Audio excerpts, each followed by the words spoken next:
আমাদের আজকে 2টার পরে যে লং মার্চ টু যমুনা কর্মসূচি ছিল, এই কর্মসূচি পালন করতে গিয়ে আমাদের পুলিশের প্রতিবন্ধকতা সৃষ্টি হয়।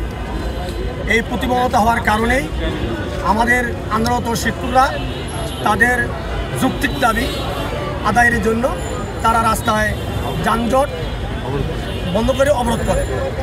এই অবরোধের প্রেক্ষিতে আমাদের রাষ্ট্রের দায়িত্বের জায়গা থেকে, প্রধান উপদেষ্টার দায়িত্বের জায়গা থেকে তাদের পক্ষে প্রতিনিধি হিসেবে আমাদের কারিগরি ও মাদ্রাসা শিক্ষা বিভাগের সম্মানিত সচিব মহোদয় আমাদেরকে ডেকেছেন একটা প্রতিনিধি দল। আমরা আন্দোলনরত শিক্ষকদের পক্ষ থেকে একটা প্রতিনিধি দল গিয়েছিলাম, ওনার সঙ্গে আমরা আলোচনা বৈঠক করেছি। উনি আমাদেরকে বলেছেন যে আপনাদের প্রধান উপদেষ্টার কার্যালয়ে যে দাবি আদায়ের জন্য যাওয়ার কথা, সে এমপিওর ফাইল আজকে সন্ধ্যার পরে অথবা আগামীকালের মধ্যে স্বাক্ষর হবে। আমি যোগাযোগ করি, আমাকে যেটা অবহিত করেছে। তো আপাতত আপনাদের আর বাকি যে দাবি দেওয়াগুলো আছে, শিক্ষা উপদেষ্টা মহোদয় দেশের বাইরে আছেন, উনি 7 তারিখে দেশে আসবেন।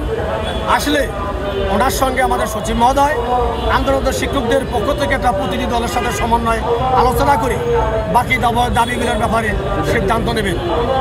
এই আলোচনা সাপেক্ষে আমাদের কেন্দ্রীয় কমিটির সিদ্ধান্ত মোতাবেক সচিব মহোদয়ের আস্থা বিশ্বাস রেখে, ওনার অনুরোধের প্রতি সম্মান রেখে আপাতত এই লং মার্চ কর্মসূচির মধ্যে দিয়ে আর রাস্তা অবরোধ করা হয়েছে। আপাতত আমরা অবরোধ প্রত্যাহার করলাম এবং আমাদের পরবর্তী দাবি বিষয়ে আমাদের প্রজ্ঞাপন বা গেজেট না পাওয়া পর্যন্ত আমরা আমাদের সাবেক জাতীয় প্রেস ক্লাবে যেখানে আমাদের স্পটে আমরা অবস্থান ধর্ম চালিয়েছিলাম, সেখানে আমরা গিয়ে আবার অবস্থান ধর্মঘট আমরা চালাবো।